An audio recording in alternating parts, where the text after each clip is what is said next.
America की हालत कुछ ठीक नहीं है। वो बहुत ज़्यादा खर्च कर रहा था और कम कमा रहा था। इससे देश पर कर्ज बढ़ रहा था। मेडिकल और सामाजिक सुरक्षा के लिए भी बहुत पैसा चाहिए था। इसलिए जरूरी था कि कुछ बदलाव किए जाएं। ट्रंप चाहते हैं कि दूसरे देशों से सामान खरीदना कम करें। वो चाहते हैं कि बाहर से आने वाले सामान पर टैक्स लगाएं। इससे सरकार को ज़्यादा पैसा मिले। वो सरकार के फालतू खर्चों को भी कम करना चाहते हैं। ट्रंप ये भी चाहते थे कि देश पर जो कर्ज है वो कम हो जाए। इसके लिए वो सोने के भंडार का इस्तेमाल करना चाहते हैं। आपको बता दें, पहले भी ऐसा हो चुका है। 1990 के दशक में क्लिंटन ने सरकारी कर्मचारियों की संख्या कम कर दी थी। इससे सरकार का खर्च कम हो गया और पैसे बचने लगे थे।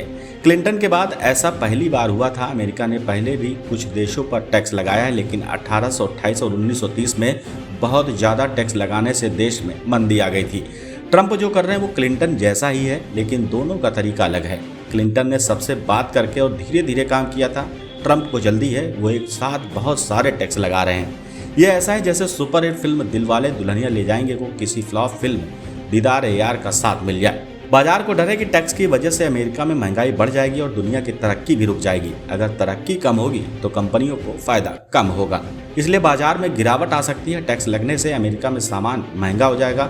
सामान मिलने में भी दिक्कत होगी। जैसे अभी अंडे महंगे हो गए हैं। 1 दर्जन अंडे $12 के मिल रहे हैं। अमेरिका में लोग ज़्यादातर खर्च करके ही चीज़ें खरीदते हैं। लोगों ने जो पैसा लगाया है उसका आधा हिस्सा शेयर बाजार में है। अगर शेयर बाजार में गिरावट आती है तो लोग कम खर्च करेंगे। अगर शेयर बाजार में ज़्यादा समय तक गिरावट रही तो इसका असर आम लोगों पर भी पड़ेगा। हम उम्मीद करते हैं कि ट्रंप ने लोगों को डराने के लिए ऐसा किया है। वो जल्दी दूसरे देशों से समझौता करेंगे ताकि अमेरिका और दुनिया को नुकसान ना हो। भारत भी दुनिया का एक हिस्सा है। हम दूसरे देशों से सामान खरीदते और बेचते हैं। अगर अमेरिका की तरक्की रुकती है तो इसका असर भारत पर भी पड़ेगा, लेकिन भारत पर उतना असर नहीं होगा जितना दूसरे देशों पर होगा, क्योंकि भारत सरकार लोगों को ज़्यादा पैसा दे रही है ताकि वो खर्च कर सके। अगर जरूरत पड़ी तो सरकार और भी ज़्यादा खर्च कर सकती है। भारत ने चीन को अपने देश में सामान बनाने और फिर उसे अमेरिका भेजने से रोक दिया है। इससे अमेरिका ने भारत पर ज़्यादा टैक्स नहीं लगाया है। हमें दूसरे देशों से सामान अमेरिका को बेचना चाहिए, जैसे कपड़े, जूते, खिलौने, इलेक्ट्रॉनिक सामान। भले ही टैक्स की वजह से अमेरिका में लोग कम सामान खरीदें, लेकिन हमें कोशिश करनी चाहिए कि हम ज़्यादा से ज़्यादा सामान बेच सकें। अगर भारत में कारोबार करना आसान हो जाएगा तो लोग ज़्यादा सामान बना पाएंगे, उसे बेच पाएंगे। हमें चीन से भी सावधान रहना होगा। वो अपना सामान भारत में सस्ता बेच सकते हैं क्योंकि वो उसे अमेरिका में नहीं बेच पा रहे हैं। हमें अमेरिका से ज़्यादा तेल, हथियार खरीदने चाहिए ताकि दोनों देशों के बीच व्यापार बराबर हो जाए।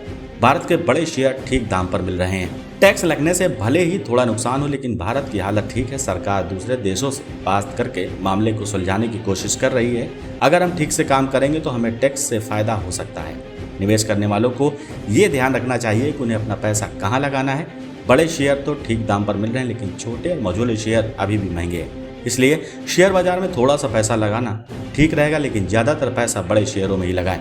लोगों को टैक्स में छूट मिलेगी, ब्याज दर कम होगी और वेतन आयोग की सिफारिशें लागू होंगी। इससे लोग ज़्यादा खर्च करेंगे। लोग ज़्यादातर महंगी चीज़ें खरीदेंगे, जैसे इलेक्ट्रॉनिक सामान, घूमने जाना, अच्छे रेस्टोरेंट में खाना खाना। अपने पास कुछ पैसे बचा कर रखें ताकि जब बाजार में गिरावट आए तो आप शेयर खरीद सकें, लेकिन जल्दी मत कीजिए। ट्रंप आपको शेयर खरीदने के कई मौके देंगे।